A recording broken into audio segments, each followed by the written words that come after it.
प्रिय मित्रों, मेरा नाम समीक्षा चैनल में कक्षा 2 आज की छात्रा हूँ। आज हिंदी दिवस के शुभ अवसर पर मैं आपके सामने एक कविता प्रस्तुत करने जा रही हूँ, जिसके शीर्षक है रंग बिरंगी धरती बच्चों। रंग बिरंगी धरती बच्चों, रंग बिरंगी धरती, देखो बच्चों इस धरती पर वृक्ष लहराते, इस पर बैठे पक्षी मीठे राग सुनाते, इनके नीचे रोज सवेरे छोटी हिरनी चढ़ती। रंग बिरंगी धरती बच्चों, रंग बिरंगी धरती, ऊंचे ऊंचे पर्वत नदियां सबकी बात निराली, इसकी शान बढ़ा देती है जंगल की हरियाली। बूढ़ी नानी इस जंगल की हरदम रक्षा करती। रंग बिरंगी धरती बच्चों, रंग बिरंगी धरती, जंगल का धरती से बच्चों बड़ा पुराना नाता, बाघ सिंह गेंडे हाथी को सारा जंगल बाता, पानी और हवा जंगल की सबकी पीड़ा हरती। रंग बिरंगी धरती बच्चों, रंग बिरंगी धरती। आदरणीय प्रबंधक महोदय, प्रधानाचार्य जी, शिक्षकगण और मेरे प्रिय मित्रों, मेरा नाम अंकिता मिश्रा और मैं कक्षा 5 की छात्रा हूँ। आज हिंदी सप्ताह के अवसर पर एक कविता प्रस्तुत करने जा रही हूँ, जिस कविता का शीर्षक है जब भारत आज़ाद हुआ था। इस कविता के कवि श्री बालचंद्र जी हैं। तो ये है मेरी प्रस्तुति। जब भारत आज़ाद हुआ था, आज़ादी का राज हुआ था, वीरों ने कुर्बानी दी थी, तब भारत आज़ाद हुआ था। भगत सिंह ने फांसी ली थी, इंदिरा का जनाजा उठा था, इस मिट्टी की खुशबू ऐसी थी जब खून की आंधी बहती थी।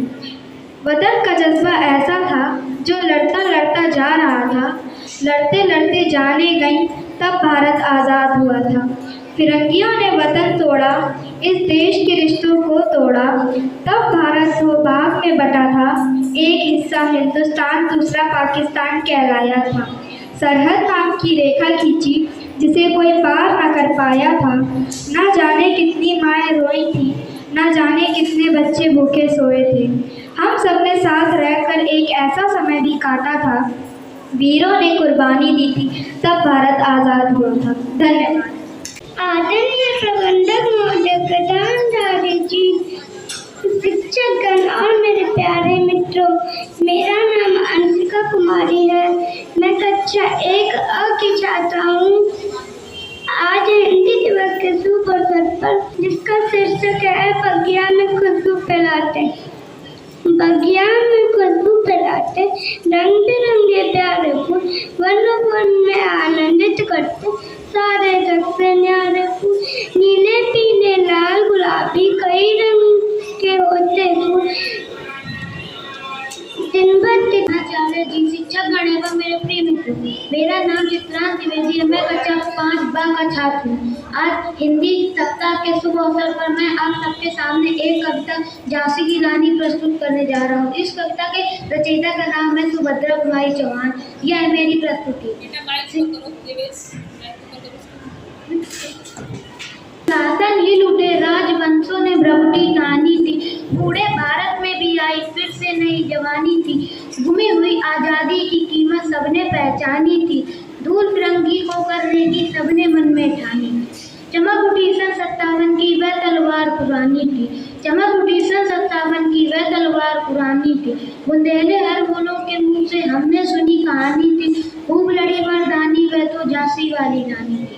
कानपुर के नाना की मुँह बोली बहन छबीली थी, लक्ष्मीबाई नाम पिता की वह संतान अकेली थी, बर्छी डाल कृपाण कटारी उसकी यही सहेली थी, बर्छी डाल कृपाण कटारी उसकी यही सहेली थी, वीर शिवाजी की गाथाएं उसको याद जबानी थी, बुंदेले हर बोलों के मुँह से हमने सुनी कहानी थी, खूब लड़ी मर्दानी वह तो झांसी वाली रानी थी।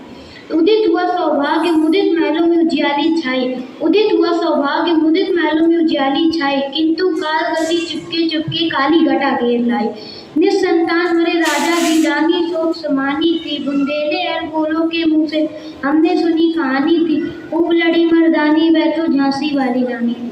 महलों ने दी आग, झोपड़ी में ज्वाला सुलगाई थी, यह स्वतंत्रता की चिंगारी अंतरदम से आई थी, झांसी चेती दिल्ली चेती लखनऊ लपटे छाई थी, झांसी चेती दिल्ली चेती लखनऊ लपटे छाई थी, मेरठ कानपुर पटना ने भी भारी धूम मचाई थी, मेरठ कानपुर पटना ने भी भारी धूम मचाई थी।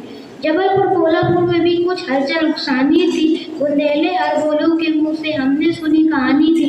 खूब लड़ी मर्दानी वह तो झांसी वाली रानी, खूब लड़ी मर्दानी वह तो झांसी वाली रानी। धन्यवाद। प्रधानाचार्य जी, प्रबंधक महोदय जी, शिक्षागण एवं मेरे प्रिय मित्रों, मेरा नाम चित्रांशी गौतम है। मैं कक्षा 4 की छात्रा हूँ। आज हिंदी दिवस के शुभ अवसर पर मैं आपके समक्ष एक कविता प्रस्तुत करने जा रही हूँ। इस कविता के शीर्षक है अभी समय है। इस कविता के कवि हैं सियाराम शरण गुप्ता। अभी समय है, अभी नहीं कुछ भी बिगड़ा है। देखो अभी सहयोग तुम्हारे पास खड़ा है। करना है जो काम उसी पे चित्त लगा दो। अपने पर विश्वास रखो, संदेह भगा दो। आएगा क्या समय समय तो टला जा रहा। देखो जीवन व्यर्थ तुम्हारा चला जा रहा। तो वीरों की भांति खड़े हो जाओ अभी, करके कुछ जग बीच बड़े हो जाओ अभी। उद्योगी को कहाँ नहीं समय मिल जाता, समय नष्ट कर नहीं कोई सुख भी पाता। आलस से यह करा रहा है ये कहानी, जो करना है अभी करो, कल क्या हो जाने। ऐसा जिसमें भला कब तुम पाओगी, होकर पीछे किसी सदाई पछताओगी।